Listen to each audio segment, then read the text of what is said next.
Livre des Proverbes, chapitre 25. Voici encore des proverbes de Salomon recueillis par les gens d'Ézéchias, roi de Juda. La gloire de Dieu, c'est de cacher les choses. La gloire des rois, c'est de sonder les choses. Les cieux dans leur hauteur, la terre dans sa profondeur, et le cœur des rois sont impénétrables. Ôte de l'argent les scories, et il en sortira un vase pour le fondeur. Ôte le méchant de devant le roi, et son trône s'affermira par la justice. Ne t'élève pas devant le roi, et ne prends pas la place des grands, car il vaut mieux qu'on te dise « Monte ici », que si l'on t'abaisse devant le prince que tes yeux voient.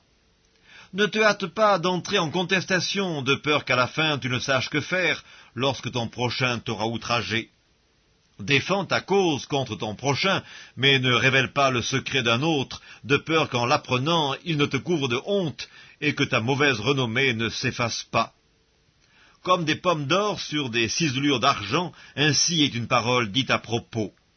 Comme un anneau d'or et une parure d'or fin, ainsi pour une oreille docile est le sage qui réprimande. Comme la fraîcheur de la neige au temps de la moisson, ainsi est un messager fidèle, pour celui qui l'envoie, il restaure l'âme de son maître.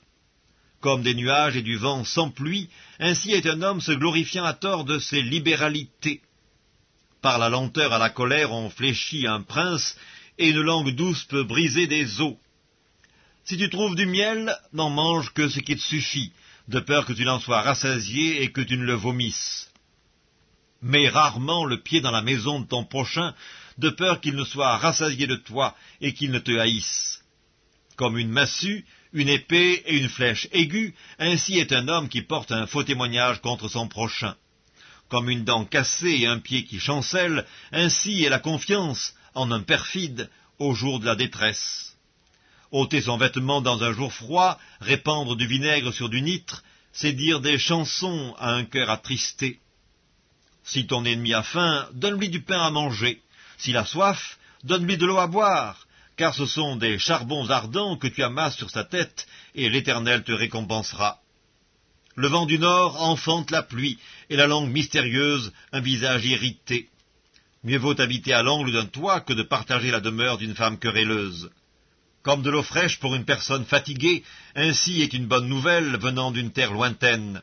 Comme une fontaine troublée et une source corrompue, ainsi est le juste qui chancelle devant le méchant. Il n'est pas bon de manger beaucoup de miel, mais rechercher la gloire des autres est un honneur. Comme une ville forcée et sans muraille, ainsi est l'homme qui n'est pas maître de lui-même.